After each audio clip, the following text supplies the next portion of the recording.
when you evolve, then you start to have questions. But if you just do the movement and you just keep doing it and you don't experience any difference, then it hasn't entered subconscious enough for you to realize that there is a difference. So that's why, when you evolve by doing this, it's only a function of time and experience and frequency. So if you do this once a week or you do this once a month, you're never going to experience that, because all you see is a superficial expansion of the arms, and then it just becomes, spreading your arms and staying in that stance. But if you're using movement to create better circulation, then it has to be total body for a complete circulation. But if you're working just the movement, you're still going to have circulation, but it's not the integrated circulation that you can achieve from the cycle of that motion. Okay, so let's go through the form. Ready?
Okay, deep breathing. Inhale. Exhale.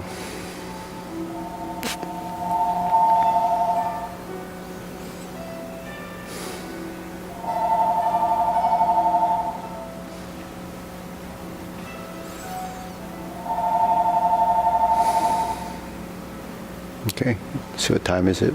Go through the long form? Okay. Okay. Unless Ken, you okay? You want to do the short form again? Oh, okay. Oh, okay. Okay, ready? Preparation?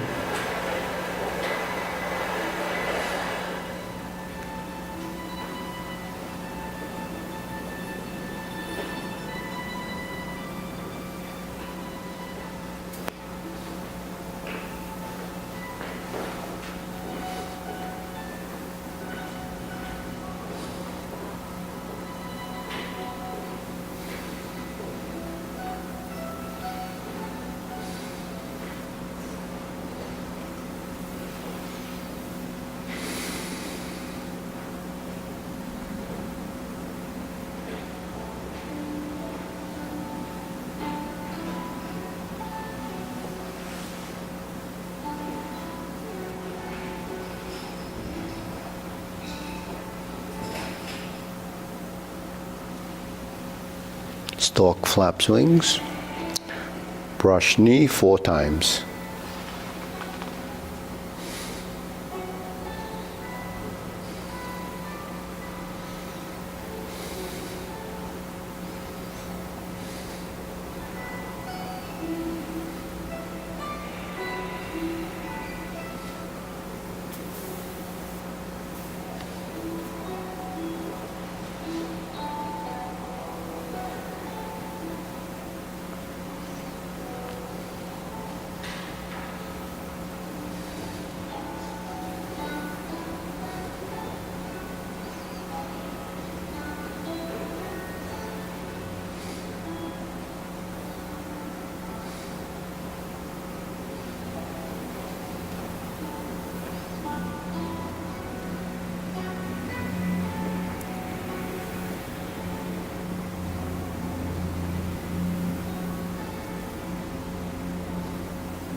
Oblique brush knee and push.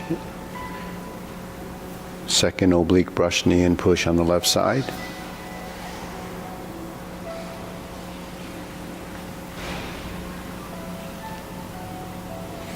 Grasp the sparrow's tail.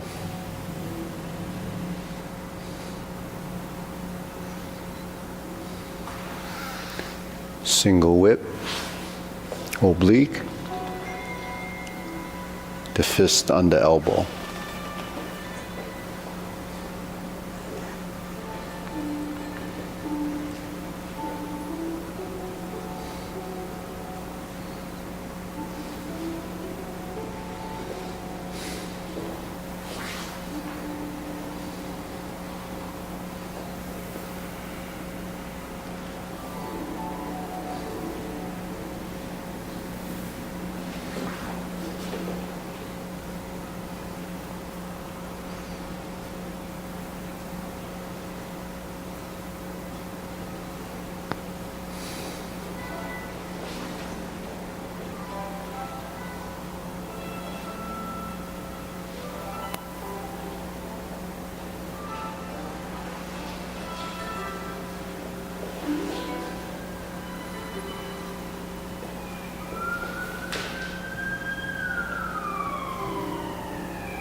Brush knee one time.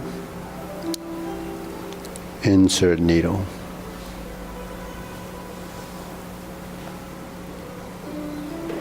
Fan through the back.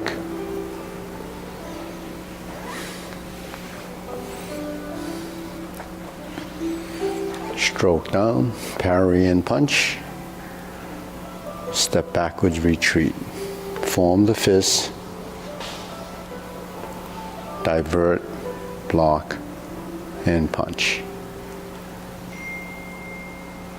Step up, grasp the sparrow's tail.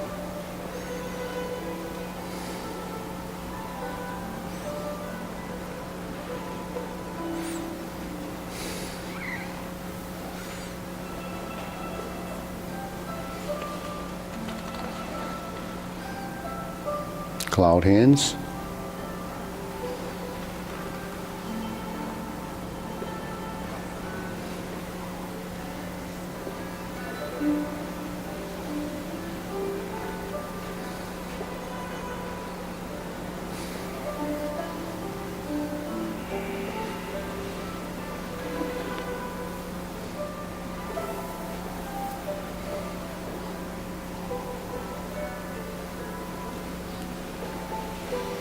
Turn, kicks, right side instep kick,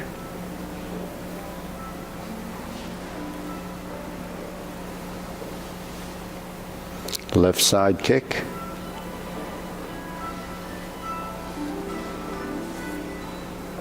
turn, heel kick, brush knee and push. Second brush knee.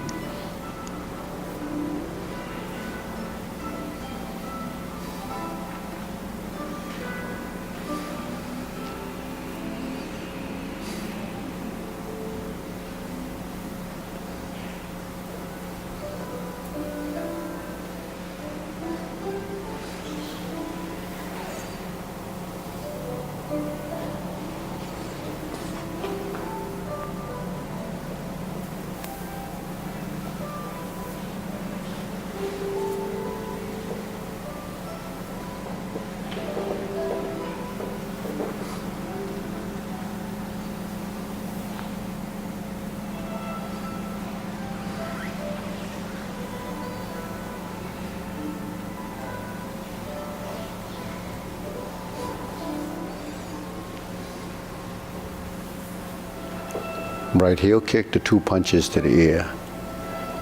Cross the arms, parting leg.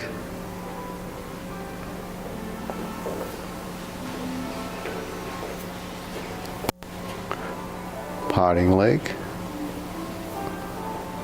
Stroke down, parry and punch. Form the fist.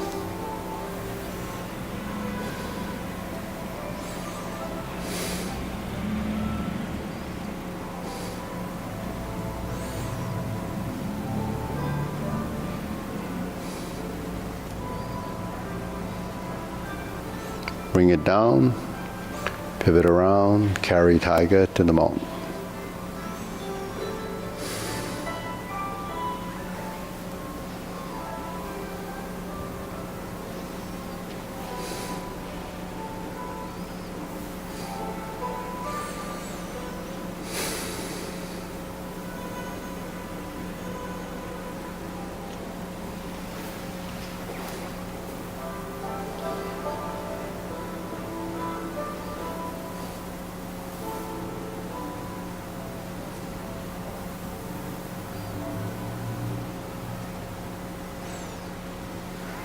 Single whip. Hold the ball. Cloud hands. Oh, reverse the ball, sorry. Sit back, stroke down, pot the horse's mane.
Okay, cover hand, downward posture.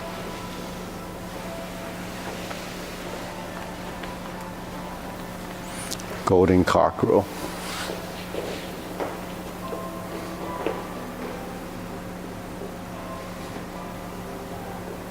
Repulse the monkey.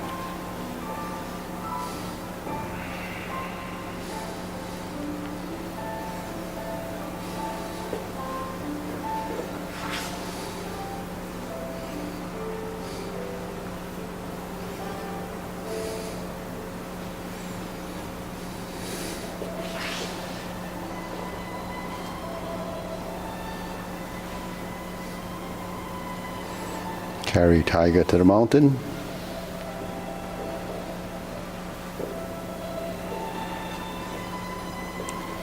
Hold the ball.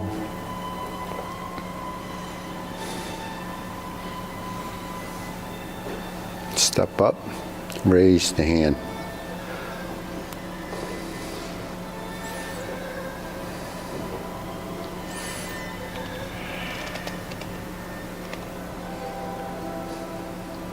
Toe heel pivot.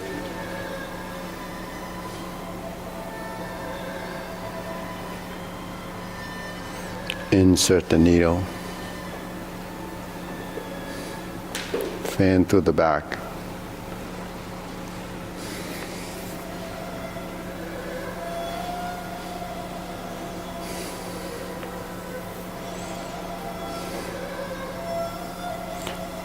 Form the fist, step up, punch. Divert, block, and punch. Step up again, grasp the sparrow's tail.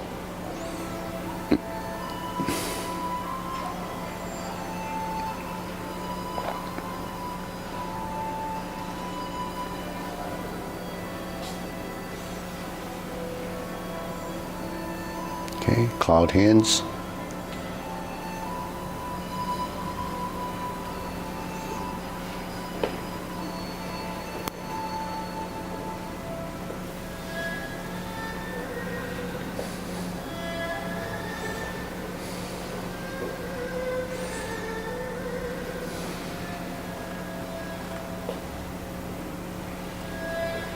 Single whip. Okay, turn. Palm strikes face. Turn. Single lotus kick. Brush knee, left push.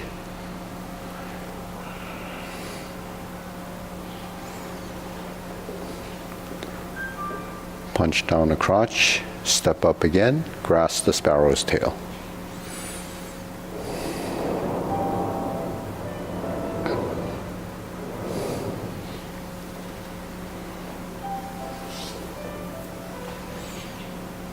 Turn, second downward posture.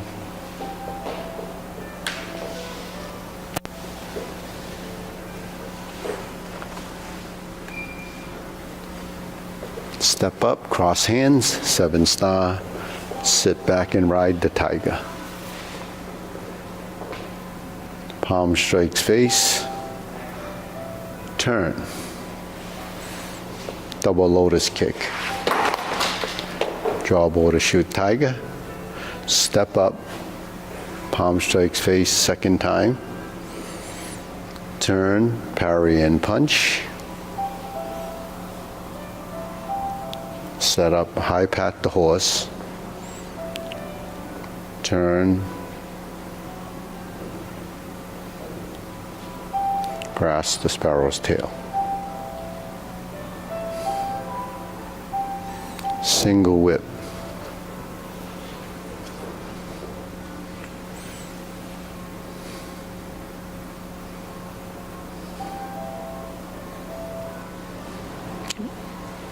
Diagonal flying right side. Close the form.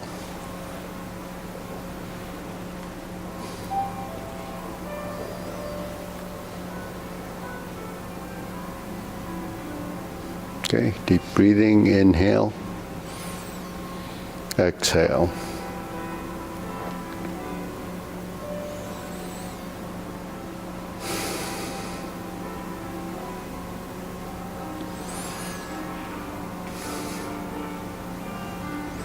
So Nan had your husband's physician finally prescribed. He said, right? It was one of the doctors. He said. I was interested in his physician talking about a bad back and what to do, and he's not a candidate for surgery.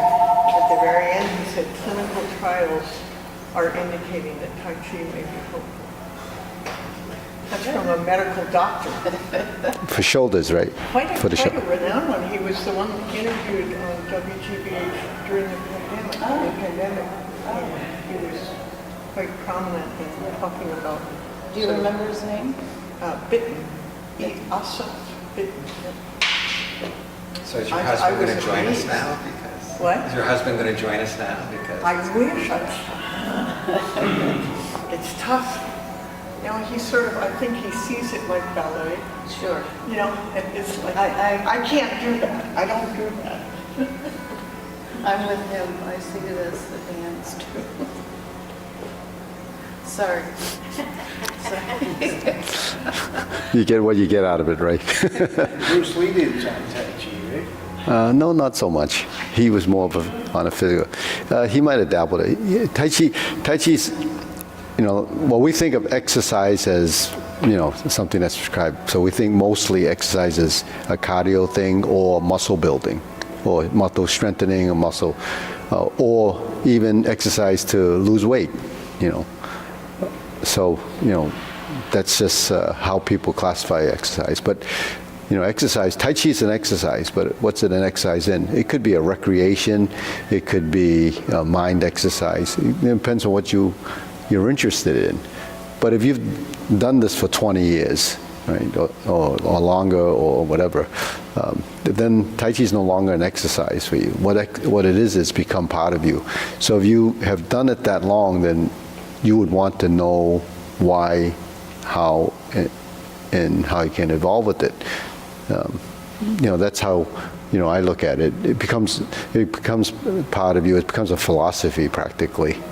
So, but if you just do Tai Chi and say, well, that's going to be the end all to everything, it's not, because you have to do many other things to preserve,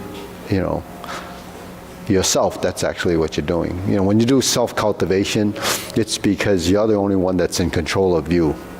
Why do you eat? When do you go to the bathroom? When do you do whatever you do? It's all within you. So those things happen based on, how you rule your life, right? So you have to realize that to have a quality of life, if you're fortunate enough to have the genetics to live a long time, what ends up happening is people don't pay attention to that, and then they find out that they can live a long time, and then things start to fall apart, and you start to age, but that happens pretty early in life. But the thing with, Tai Chi, what is, I think, from my experience, is the most critical thing as you get older. Your legs.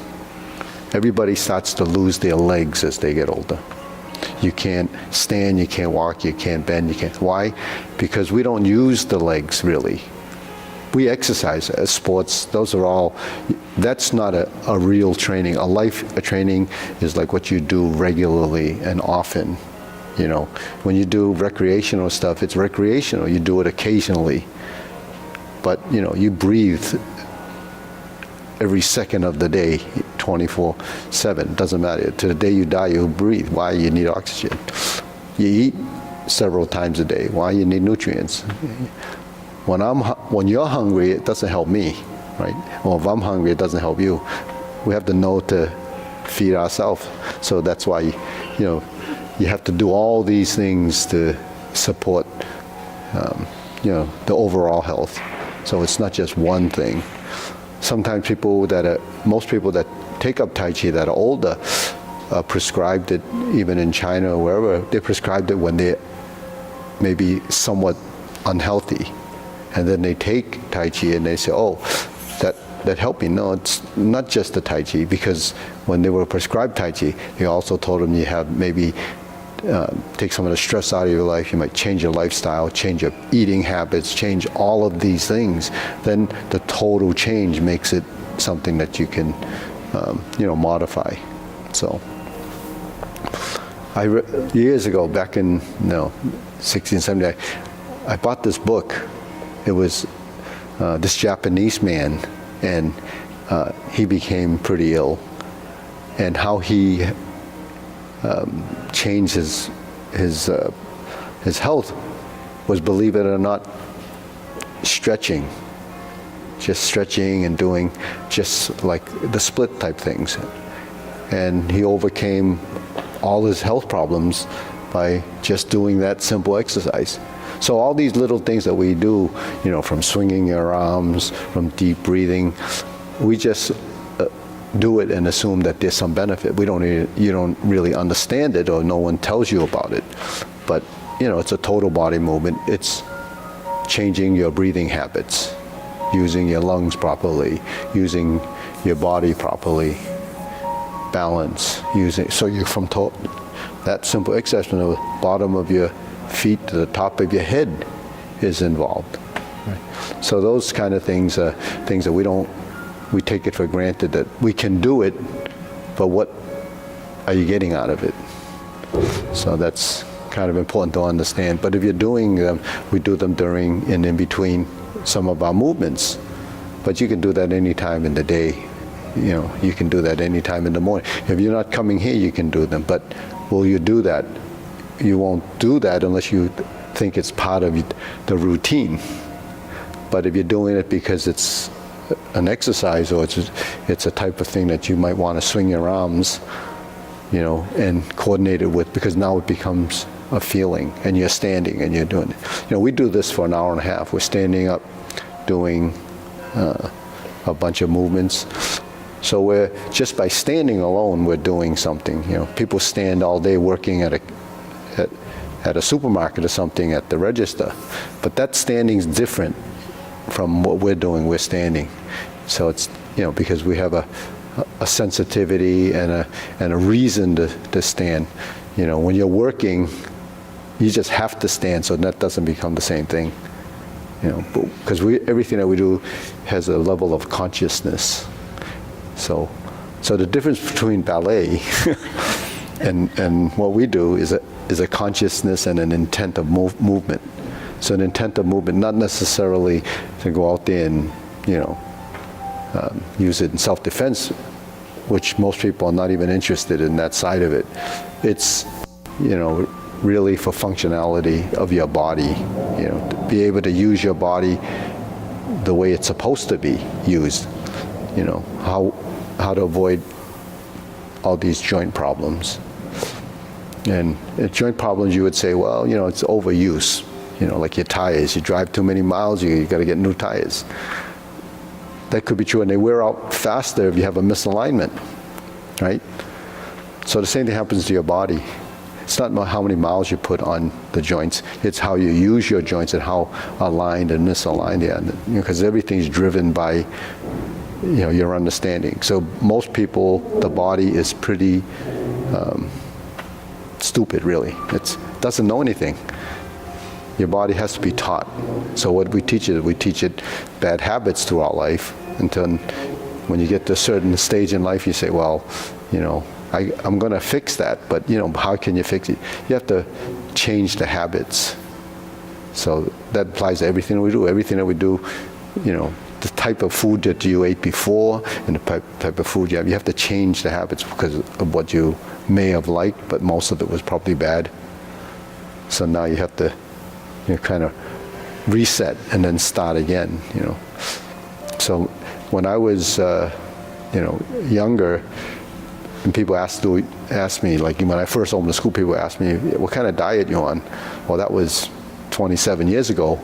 I said, I'm not on any special diet, because I wasn't. I just ate like anyone else did. You go to restaurants, you eat, you cook, don't pay attention to it. I started paying attention more, actually after Helen got sick.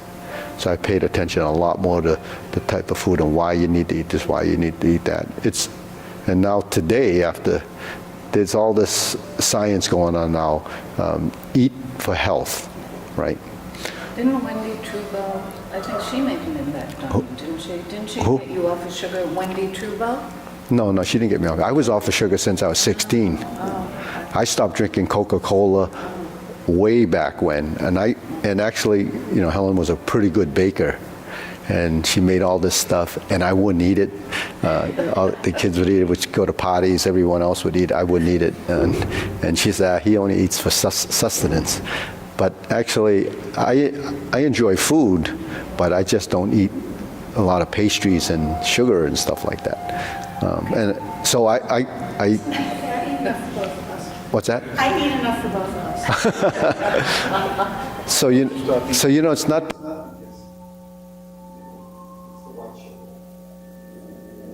They say.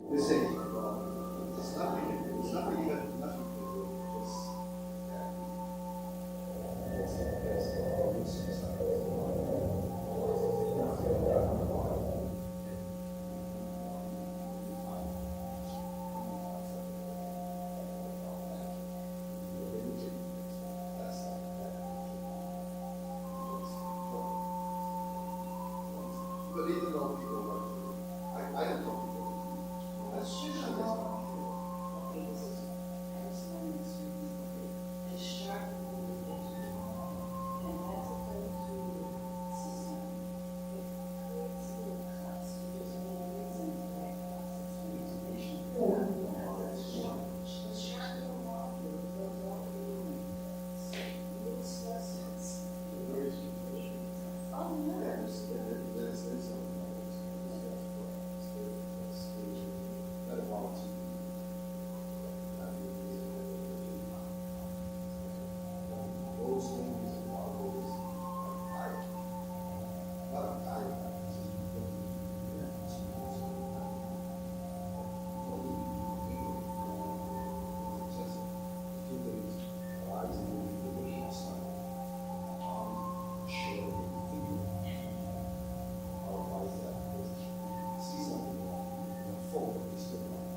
Eat the apple. Eat the apple.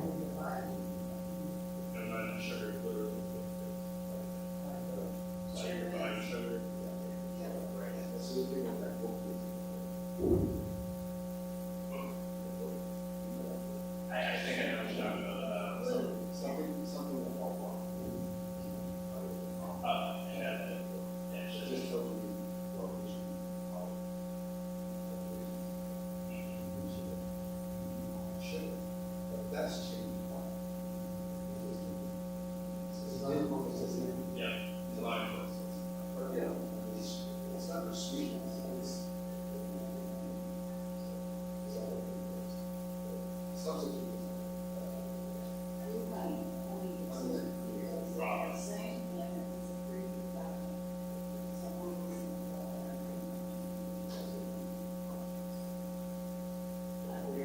The real one.